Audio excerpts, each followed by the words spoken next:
Welcome to Music Forever, a podcast by the New Horizons International Music Association. I am Irene Cohen.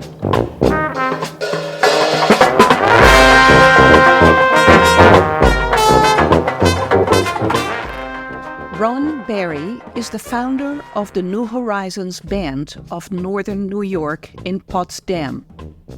Jim Cubberly is an active member of the Saline New Horizons Band in Michigan. Both Ron and Jim will be the NHIMA Band Camp Co-Directors in Lakeside Chautauqua, Ohio in August 2024. Ron and Jim had technical careers, Ron as a structural engineer and Jim as an hydraulics specialist. Ron plays the tuba and Jim plays trumpet. They share their musical journey, their love for the New Horizons organization, and they give a detailed description of the upcoming NHIMA Band Camp in Lakeside Chautauqua. This interview was done via Zoom in March 2024.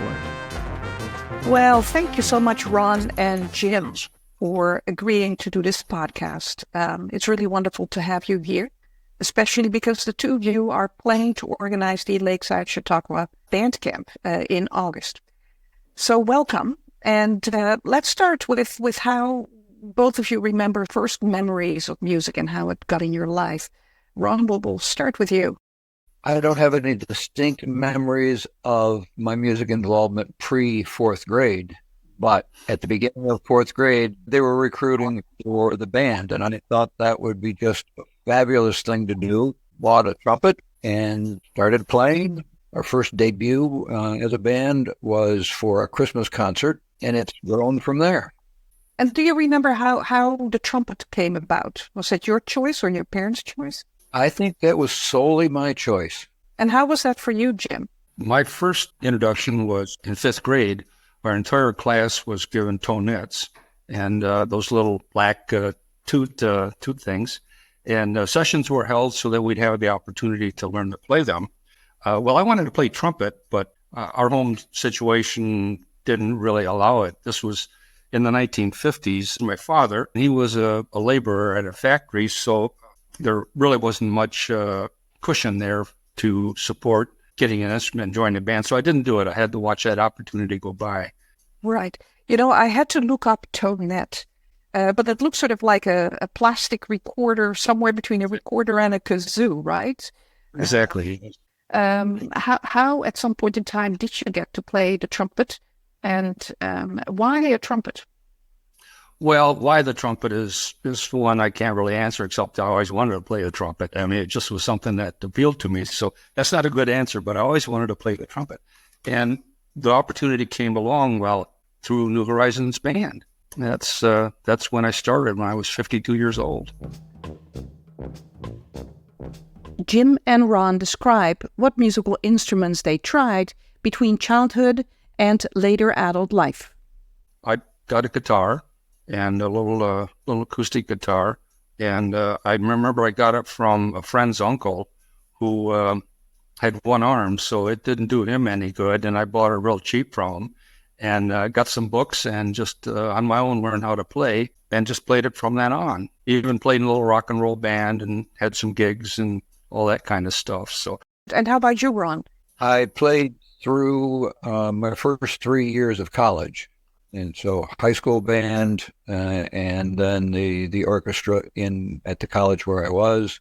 Then I put it away until after I retired from my career. And then I picked it up again, started playing with a little local band, very little, like 15 people. All of a sudden the conductor said to me, "We got something special coming up. I could really use a tuba." So I bought a tuba and I filled out the band. It's been no looking back since then, because right after that, I heard about New Horizons.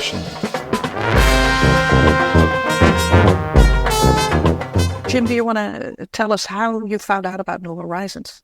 Well, I was reading the Chicago Tribune one Sunday, and there was an article in there about a lady who had started a New Horizons band out in the suburbs. And that explained a little bit about it and so on. And I looked at Doris, my wife, and I said, that's what I'm going to do. I always want to play the trumpet. I'm going to join this band. And she looked at me and said, let me see that. And she said, me too. I've always wanted to play the clarinet, so I'm going to join. So we both did, and we got in to that band right at the beginning of it. What that lady did, it was Mary Ann Flock, wonderful lady. She still runs New Horizons Band in the Chicago suburbs. What she did, because so many of us came to that without any musical band experience, that we took the Standard of Excellence series, books 1, 2, and 3, and we started on page 1 and worked all through 3 books. So we had a great foundation as a elementary, junior high school kid would have in the music, and it just went on from there. Fantastic. And as a matter of fact, Mary Ann Flock also was one of the first people to do virtual teaching during the pandemic. And she invited directors from other New Horizons bands to join in to see how it would go. And they used her methods to do it themselves. So Mary Ann has been very active in spreading knowledge. So Ron, how was that for you? How did you find out about a New Horizons band?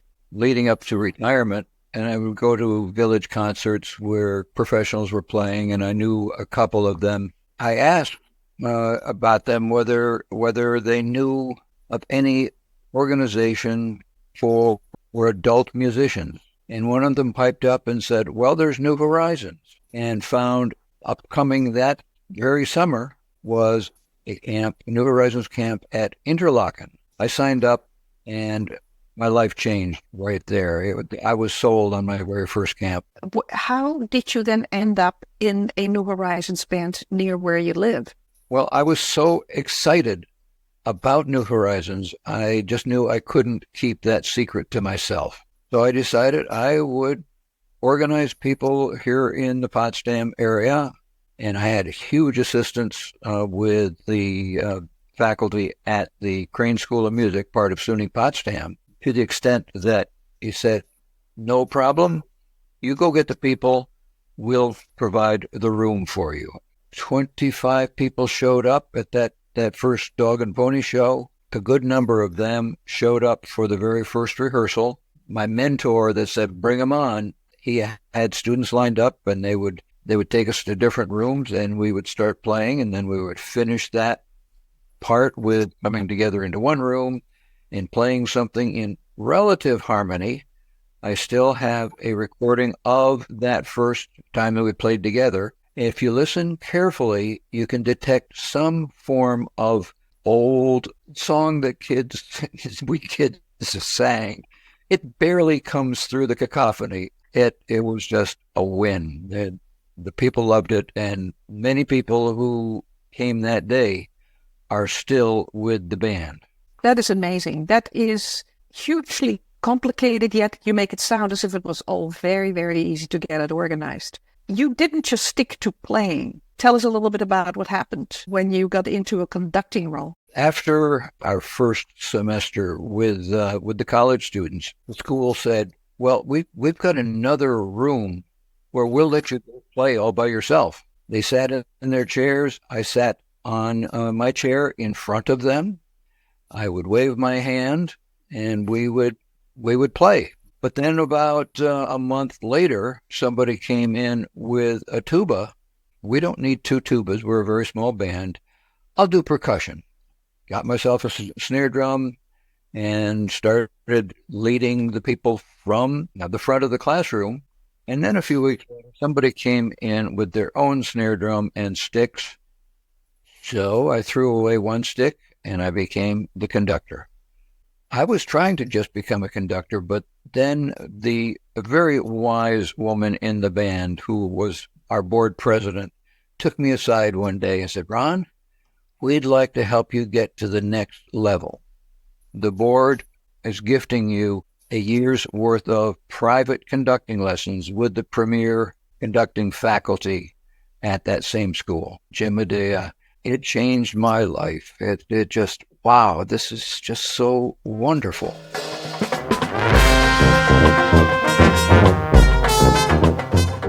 What is it about conducting that changed her life?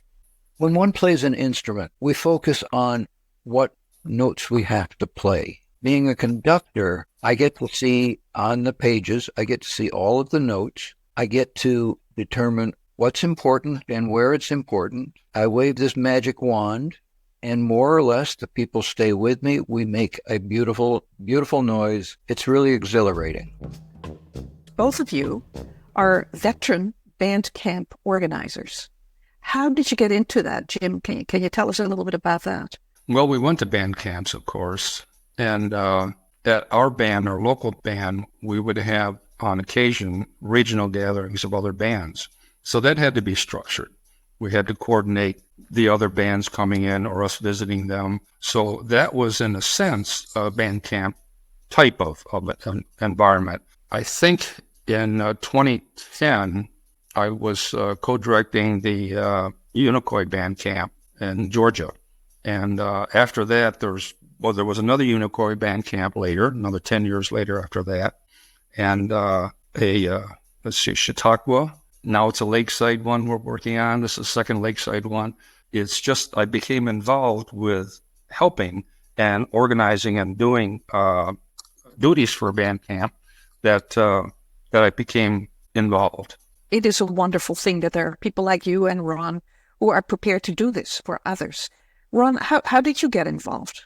After going through several camps, I was asked to be the camp director for the camp coming up the following summer. Obviously, I felt it was just a wonderful thing to be asked, and I accepted. Everybody was wonderful to work with, and it was such a great feeling to say, this is my camp. I organized this myself, and it turned out well. Yes. It is a great feeling, isn't it, to organize this, and it's sort of your gifting the experience to others by taking on this sort of leadership role. Tell us about Lakeside Chautauqua. What is so wonderful about it, and why people should come to this camp? Jim, do you want to give it a shot? So it's a large area sitting on Lake Erie, a very beautiful scenic setting. It's old buildings, wonderful large hall called Hoover Auditorium, which has been around for by now close to 100 years, I think. So it's a grand old auditorium that's just a lot of fun to go into and play and so on. So Chautauqua is an established organization run for a lot of educational purposes. It's a relaxing place to be, and you're on a campus that's complete with restaurants and what you need to spend time there and that for that purpose. Yeah, it sounds absolutely beautiful. Certainly the pictures that I've seen, it looks like you're going on a small vacation. Ron Berry says a few words about the two conductors from Ohio who will be conducting at Lakeside Chautauqua, Linda Hartley and Kathy McGrady. They're both equals, but we will call Linda the principal conductor because she is the one that was the incentive for doing the camp in 2022. She is retired from the music department at University of Dayton. I have played under her baton at many of the New Horizons band camps over the years. So she is a delight, and I'm really looking forward to playing under her baton this coming year. And a few words about Kathy McGrady, who also conducted at Lakeside Chautauqua in 2022. She lives in Northwest Ohio, a former colleague, longtime colleague of Linda's. Did not know anything about New Horizons, was largely in the school system. Extremely dynamic young woman, loved to laugh, but knew how to pull music out of us. And I remember after our final concert, many of us traipsed on down to the ice cream store and to sit around and chat. And when she appeared on the porch on the deck of this ice cream store, just this scream went up of several of the women in the group, like they were high school kids. I thought they were sorority sisters.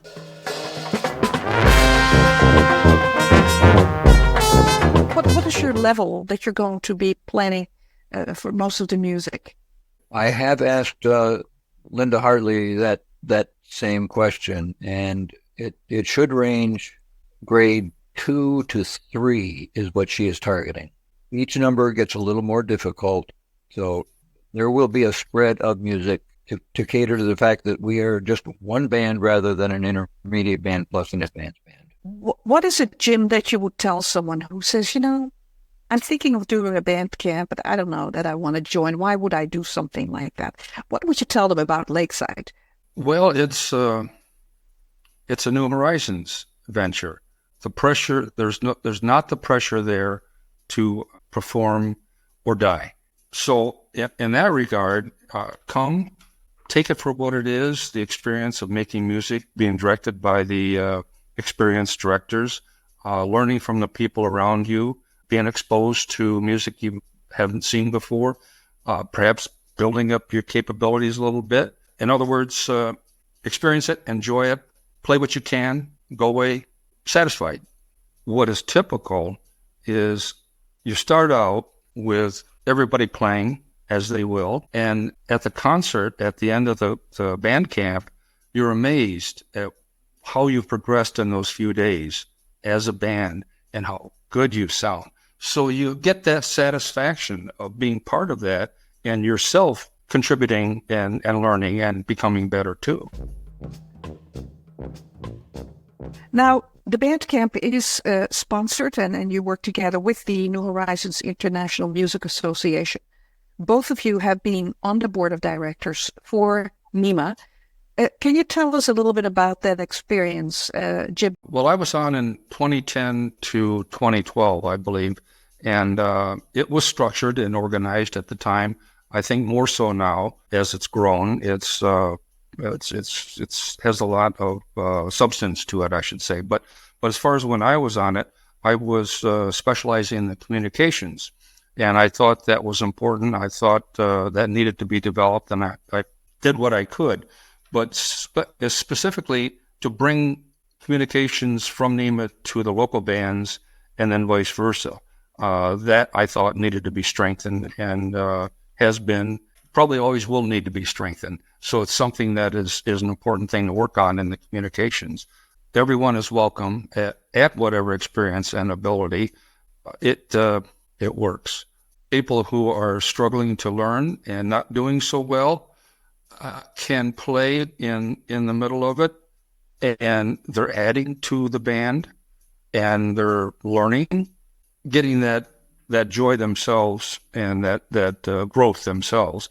So with that mix of people, it brings along everybody. Everybody grows. The quality becomes a respectable quality, and it's just a lot of fun. We've been to a lot of band camps. We've been to band camps across the country and in Canada and in Ireland. And we have met so many people from around the country that I think we could go anywhere in the United States and look up a New Horizons friend that we've met and have that contact in that area. It's just, there's a lot of reasons for the New Horizons experience, and that is one of them. And meeting all these people from around the country, around Canada, and just being able to count them as friends and spend time with them when you go out. Ron, how has that been for you? Your experience with NHIMA, being on the board. I know you were president twice, which is quite something. How has that, I would imagine, enriched your life? My personal experience is that it allowed me to grow in my musicianship. And being on the board, it helped me see the backstage of how this organization is held together. If you would have to tell somebody who says, I would love to play again, or I would love to play a musical instrument, but I don't know how, and you would have to introduce New Horizons to them, what would you tell them? Jim, you want to give it a shot? It's a non-threatening environment for you to learn an instrument. It's supportive. All are welcome. That's the opportunity. There it is. If you want to do it, here's a place you can do it. What are you waiting for? And you, Ron, what would you tell somebody? I would encourage them strongly to dust off that clarinet or that trumpet and get it out of the closet. Or if you don't like either one of those, but you'd like to play music, be gutsy and try something new. Yes, it'll be a harder climb uphill learning a brand new instrument. Just give it a try and don't get frustrated. And if it stops being fun, okay, you can leave.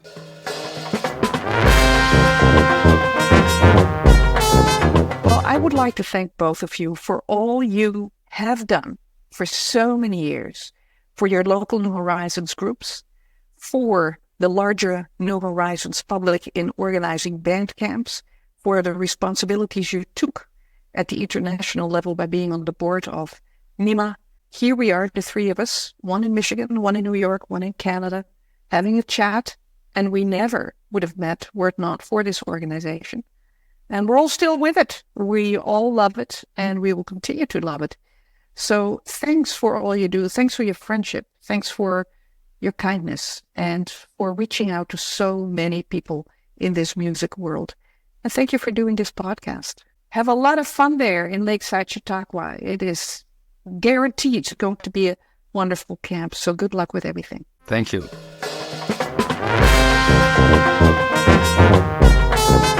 I would like to thank Ron Berry and Jim Cubberly for doing this interview. If you would like to find out more about Ron Berry's New Horizons Band in Potsdam, New York, please go to www.newhorizonsbands.nny.org. That is New Horizons Bands with an S, nny.org. If you would like to find out more about Jim Cubberly's New Horizons Band in Saline, Michigan, please go to www.nhbsaline.org. That is NHBSALINA. You can also listen to a separate podcast on Music Forever with Linda Hartley, one of the conductors at Lakeside Chautauqua. Music for this podcast by Mary Riddle. Swag on.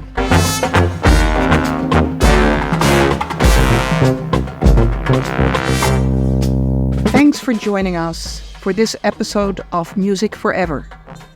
If you are interested to be interviewed for this podcast, please email us at NHIMApodcast@gmail.com. That is NHIMA podcast@gmail.com. See you next time.